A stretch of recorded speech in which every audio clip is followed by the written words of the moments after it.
Thanks for inviting us in. We begin tonight at 6 with our city getting ready for the biggest showdown so far in college football. So let's take a live look downtown. Lucas Oil Stadium is going to be hosting IU and Ohio State in the Big Ten Football Championship. Of course, that is the home of the Colts. And tonight, fans are converging in downtown Indy, getting ready, building up excitement for that kickoff tomorrow. Now, all the action tonight is at the Big Ten FanFest. That's at the Convention Center, and that's where Logan Gay walks us through all of the fun. Logan.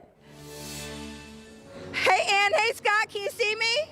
So I've been telling you all about all the amazing activities that have been happening here at the Convention Center for FanFest, and this is just another one of their activations. So this is the 40-yard dash race, and I have a new friend named Brooks. He's gonna race me, and we're gonna see how we go. I did stretch before this, but let me tell you, I've been doing a lot of walking, so I haven't ran in a while. So they're gonna tell us when we're going.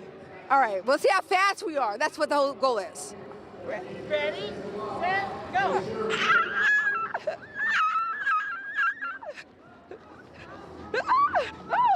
Oh, I think I felt so.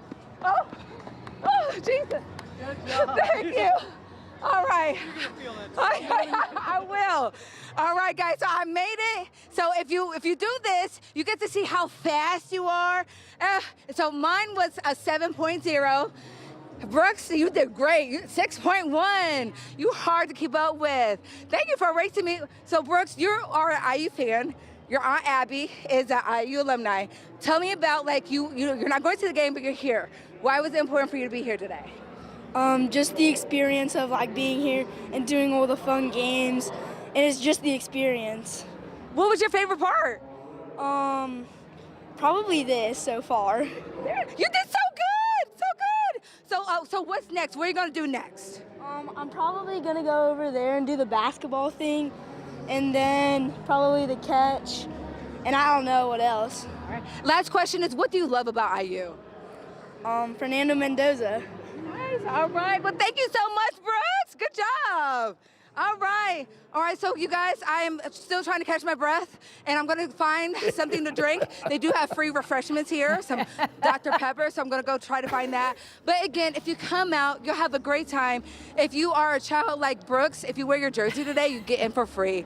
And so there's a lot to do. Come on out. It's open till 9 o'clock. So, Ann, Scott, as you can see, I'm going to put it back to you so I can go find something to drink. Hey, we were laughing because it was a 40-yard dash, and we were like, oh, no, she's going to be out of breath by the time she goes to do that interview. But you were brave, and so we give you credit for that.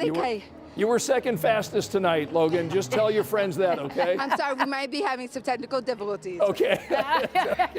You have fun, catch your breath. I don't hear second. I definitely do not hear that. I'm the queen. All right, so if you're heading out tomorrow, you may see some snow showers. That's right, and you're definitely going to feel the cold, but nothing too disruptive. No. Hopefully. Angela's off tonight, and so Rob Ellis is in tonight with what we can expect for this very important weekend for our city. I don't think it's going to cause any problems traveling to the game. I think overall the forecast, if you can just put up with the cold, you're going to be fine.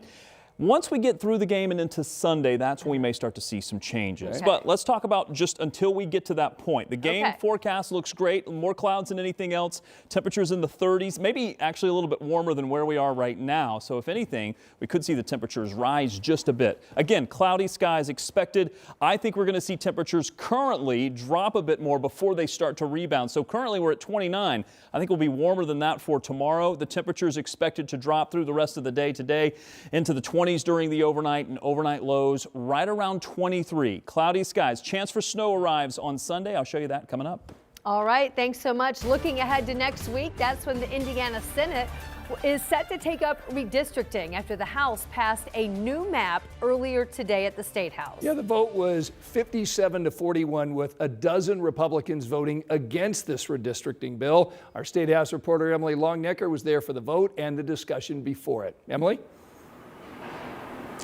Yeah, Ann and Scott, 12 Republicans, including the Republican state representative who helped draw the current map, which passed in 2021. He voted against the redistricting bill. Only 2 Republicans spoke in favor of the proposed map.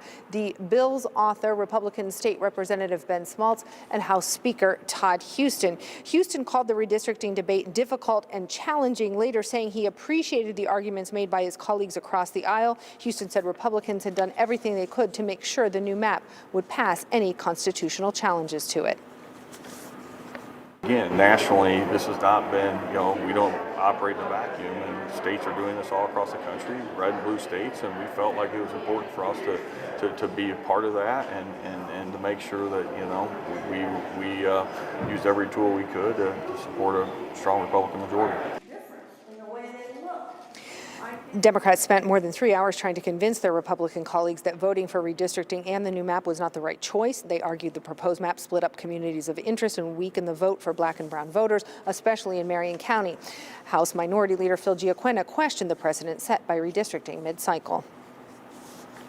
What happens if the elections don't go the way people want them to go in 26? Are we going to come back in 27 and start moving some precincts around, move a county here and there, or what's going to happen? So unfortunately now we've set the stage to start to do this. Unfortunately now more often than when it should be done, which is once every 10 years. And of course, the discussion not over. We're going to see where the Senate takes this discussion next week as the process starts all over again, this time in that chamber. Ann, Scott? Yeah, we know you'll be there to cover it. Emily Longnecker at the State House, thanks so much. Tonight, businesses in Irvington will hold a moment of silence during their holiday open house. This is a way to honor a woman who was killed during a robbery. Neighbors tell our Jenna Webster this was a senseless and random act of violence. A vigil of sorts is growing outside Josephine's clothing store as neighboring businesses leave flowers in honor of the 68-year-old woman who was shot and killed here Thursday night. Police say Terry Lee Hetty was working at Josephine's when someone tried to rob the store. Right next door, the co-owner of Collector's Paradise says he saw a man run out the back door and jump a fence with police following. IMPD says the suspect later died after shooting himself. Matt Duncan says he knows Hetty's brother and met her at Josephine's. It's just senseless because she was, I mean, anybody in general, but she was such a nice lady. Like, she's the kind of person that would give you shirt off her back and give you anything you needed. Josephine says it will be closed for the foreseeable future. On Facebook, they write, Terry's vibrant spirit will forever remain in our hearts, and her absence will be profoundly felt by all who knew her. I'm told the businesses are trying to figure out a way to support her family financially, whether that's setting out donation jars or donating some of their profits. They're also trying to plan a vigil for sometime next week. In Irvington, Jenna Webster, 13 News. Because you don't have lines or anything, you just need to go with the flow. People are often encouraged to sit quietly and pay attention.